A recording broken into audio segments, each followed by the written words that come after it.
اعوذ باللہ من الشیطان الرجیم بسم اللہ الرحمن الرحیم وَلَقَدْ نَصَرَكُمُ اللَّهُ بِبَدْرٍ وَأَنْتُمْ أَذِلَّةٌ فَاتَّقُوا اللَّهَ لَعَلَّكُمْ تَشْكُرُونَ إِذْ تَقُولُ لِلْمُؤْمِنِينَ أَلَنْ يَكْفِيَكُمْ أَنْ يُمِدَّكُمْ رَبُّكُمْ بِثَلَاثَةِ آلَافٍ مِّنَ الْمَلَائِكَةِ مُنْزِلِينَ بَلَىٰ إِن تَصْبِرُوا وَتَتَّقُوا وَيَأْتُوكُم مِّن فَوْرِهِمْ هَٰذَا يُمْدِدْكُمْ رَبُّكُم بِخَمْسَةِ آلَافٍ مِّنَ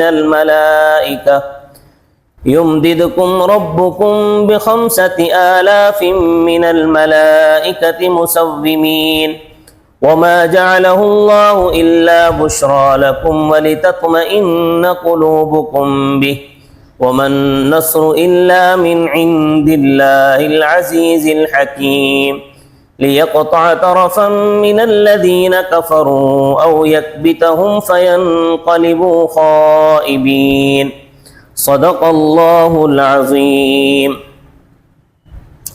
ان آیات میں غزوہ بدر سے متعلق بیان کیا گیا ہے۔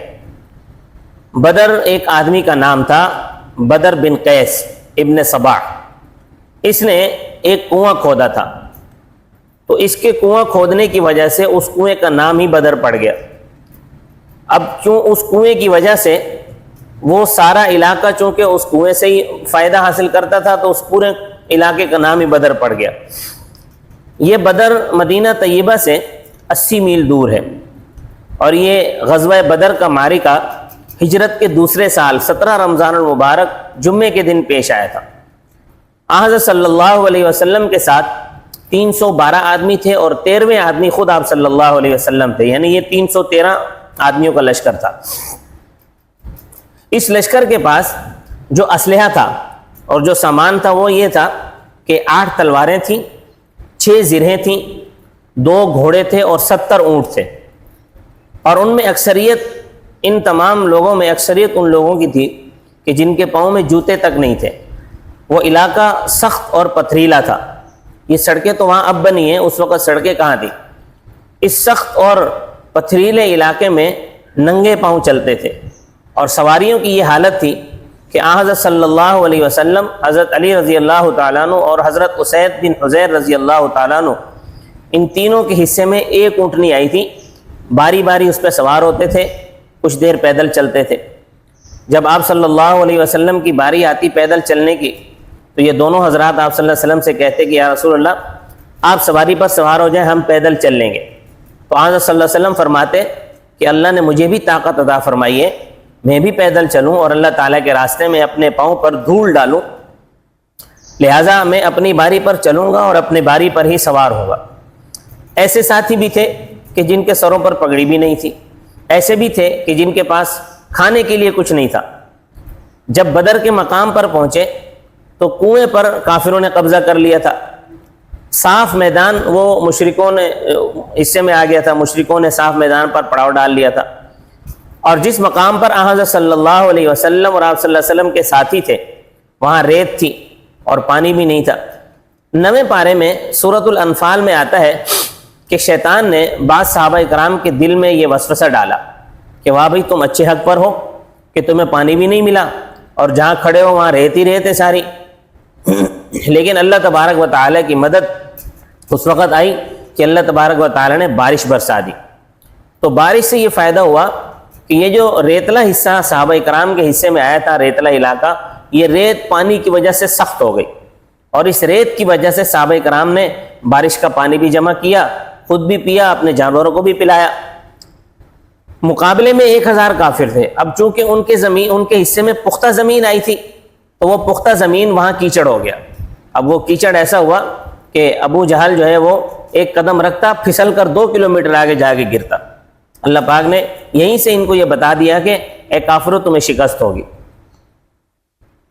چنانچہ یہ جو 1000 کا لشکر تھا، یہ ہر طرح کے اسلحے سے لیس تھا۔ جب صحابہ کرام کا اور کفار کا آپس میں مقابلہ شروع ہوا، تو آپ صلی اللہ علیہ وسلم نے ایک مٹھی ریت کی اٹھائی، اس میں ریت اور کنکر تھے، وہ آپ نے شہت الوجوہ کہہ کر کافروں کی طرف پھینک دی۔ قرآن پاک میں آتا ہے وما رمیت اذ رمیت ولکن اللہ رما، 9ویں پارے میں۔ یہ مٹھی جب خاک کی آپ صلی اللہ علیہ وسلم نے پھینکی تو اللہ فرماتے ہیں کہ یہ آپ نے نہیں پھینکی بلکہ یہ ہم نے پھینکی ہے۔ اور وہ کافر جہاں جہاں کھڑے تھے اس ریت کے ذرات ہر کافر کی آنکھ میں پہنچے، ہر کافر آنکھ مسلنے لگ گئے 1000 کے لشکر پہ۔ یہ آن صلی اللہ علیہ وسلم کا معجزہ تھا، اور معجزہ اور کرامت کے متعلق تفصیل میں بتا چکا ہوں ایک درس میں۔ تو اگرچہ ظاہری طور پر یہ مٹھی، یہ خاک، یہ کنکریوں کو جناب رسول اللہ صلی اللہ علیہ وسلم نے پھینکا تھا، مگر یہ آپ صلی اللہ علیہ وسلم کا فعل تھا، لیکن عادتاً ایسا نہیں ہو سکتا کہ ایک مٹھی کنکر جو ہے وہ 1000 لشکر کے 1000 لوگوں کی آنکھوں میں جا پڑے۔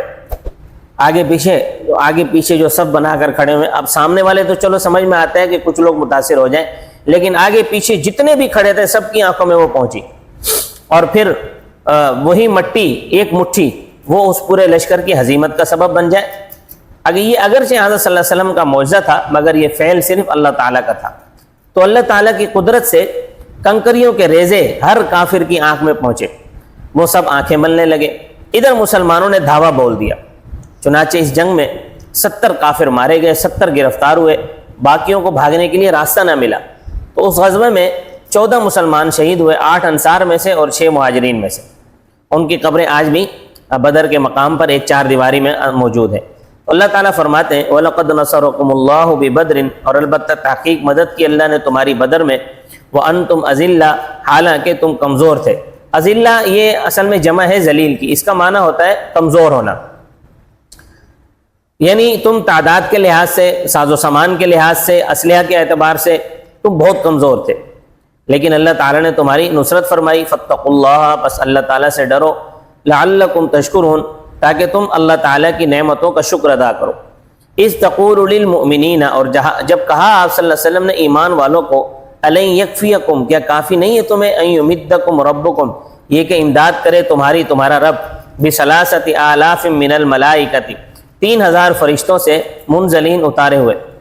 سورۃ الانفال کے اندر 1000 فرشتوں کا بھی آتا ہے، 1000 فرشتوں کا ذکر آیا ہے، یعنی پہلے اللہ تبارک و تعالیٰ نے مسلمانوں کے لیے 1000 فرشتے نازل فرمائے، 1000 فرشتوں کے نزول کا وعدہ کیا، لیکن کیونکہ کافر 1000 تھے جو مسلمانوں سے تعداد میں 3 گنا زیادہ تھے، اس لیے پھر اللہ تعالیٰ نے مزید وعدہ فرمایا کہ 3000 فرشتے اتاروں گا کہ جو کافروں سے 3 گنا زیادہ ہوں۔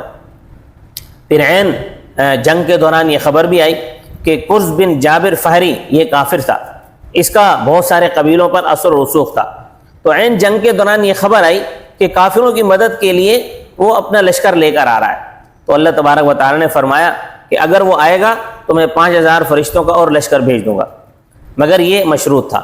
اب وہ قرز بن جابر فہری نہیں آیا تو اللہ تبارک و تعالیٰ نے 5000 فرشتے بھی نازل نہیں فرمائے، لہٰذا 3000 فرشتے نازل فرمائے۔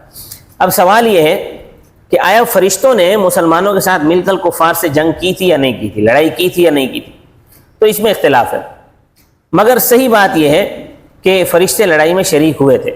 حضرت عبد الرحمن بن عوف رضی اللہ تعالیٰ عنہ فرماتے ہیں کہ میں نے بدر کی جنگ میں 2 آدمیوں کو دیکھا، سفید کپڑے اور سفید پگڑیاں باندھے ہوئے ہیں، اور ان کے ہاتھ میں چابک ہیں، اور وہ چابک اس طرح کافر کو مارتے ہیں کہ کافر گر کر مر جاتا ہے، تڑپنے لگتا ہے اور مر جاتا ہے۔ تو میں نے کہا کہ یہ آدمی ہمارے ساتھ تو نہیں آئے تھے، تو ان آدمیوں میں سے ایک نے کہا اقدم حیزوم، اے حیزوم تو آگے بڑھ۔ حضرت عبد الرحمن بن عوف رضی اللہ تعالیٰ عنہ فرماتے ہیں کہ میں نے اس بات کا ذکر حضرت صلی اللہ علیہ وسلم سے کیا تو آپ صلی اللہ علیہ وسلم نے فرمایا کہ وہ جبرائیل اور میکائیل علیہ السلام تھے، اور حضرت جبرائیل علیہ السلام جس گھوڑے پر سوار تھے اس کا نام تھا حیزوم۔ حیزوم میں یہ ہا حلوے والی ہے۔ حضرت جبرائیل علیہ السلام حیزوم کو فرما رہے تھے آگے بڑھ۔ فرشتوں کو اللہ تعالیٰ نے بڑی طاقت عطا فرمائی۔ حضرت جبرائیل علیہ السلام نے حضرت لوط علیہ السلام کی جو بستی تھی اس کو اپنے ایک پر سے اٹھا کر پھینک دیا تھا، الٹا کر دیا تھا۔ اسی واسطے اللہ تعالیٰ نے فرمایا ذی قوت، یہ قوت والے ہیں۔ حضرت لوط علیہ السلام کی بستیاں کتنے علاقے میں تھیں؟ 5 شہر تھے، ان 5 شہروں کو حضرت جبرائیل علیہ السلام نے اٹھا کر الٹا پٹک دیا تھا۔ تو اللہ تعالیٰ نے فرشتوں میں بڑی طاقت اور قوت رکھی ہے۔ خیر اللہ تبارک و تعالیٰ نے فرمایا کہ اے مسلمانوں، اگر تم اللہ تعالیٰ سے ڈرتے رہو گے تو اللہ تمہاری مدد ضرور کرے گا۔ علامہ اقبال مرحوم نے کیا فرمایا؟ فضائے بدر پیدا کر، فرشتے تیری نصرت کو اتر سکتے ہیں گردوں سے قطار اندر قطار اب بھی۔ اے مسلمان، تو اللہ تعالیٰ سے ڈر، اس کے احکام کی پابندی کر، فرشتے تیری نصرت کے لیے تیار ہیں۔ اگر کمی ہے تو تیرے اندر کمی ہے، رب تعالیٰ کی رحمتوں میں کوئی کمی نہیں۔ تو فرمایا بلا، کیوں نہیں، ان تصبروا وتتقوا، اگر تم صبر کرو گے اور اللہ تعالیٰ سے ڈرتے رہو گے، وَيَأْتُوكُم مِّن فَوْرِهِمْ هَٰذَا، اور دشمن آ جائیں تمہارے پاس فوری طور پر، یعنی اگر قرظ بن جابر فہری کا لشکر آئے گا فوری طور پر آئے گا تو یمددکم ربکم، تمہاری مدد کرے گا تمہارا رب، بخمسۃ آلاف من الملائکۃ مسومین، 5000 فرشتوں کے ساتھ جو نشان لگے ہوں گے۔ فرشتوں کو نشان لگے ہوں گے مطلب جس طرح فوج کو بیج لگے ہوتے ہیں نا، کسی کو ایک بیج لگا ہوتا ہے، کسی کو 2، کسی کو 3، مختلف طرح کے بیج لگے ہوتے ہیں، وہ عہدوں کے اعتبار سے ہوتے ہیں۔ اسی طرح فرشتے بھی چونکہ فوج کی شکل میں آئیں گے لہٰذا انہوں نے بھی نشان لگائے ہوئے ہوں گے۔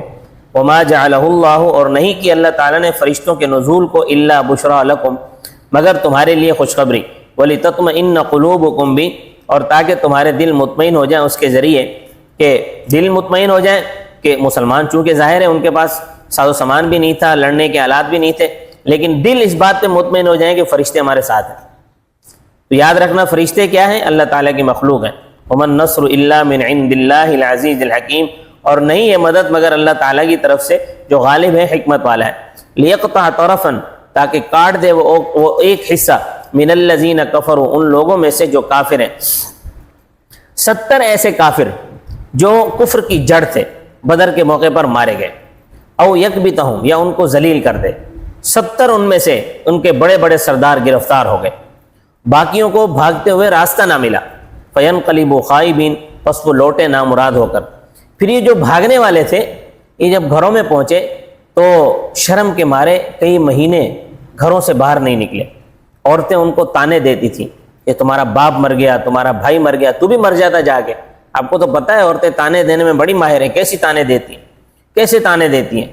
اگر عورت کسی کو تانے دینا شروع ہو جائے، وہ ایک لطیفہ آتا ہے نا کہ کسی نے کہا کہ مجھے کیسے پتہ چلے گا کہ میرے جو خاندان والے ہیں ان کے اندر کیا عیوب ہیں، تو اس کو کسی نے مشورہ دیا کہ تم اپنی بیوی کے سامنے اپنے خاندان والوں کی تعریفیں شروع کر دو، وہ تمہارے دادے پردادے سب کے عیوب گنوا دے گی۔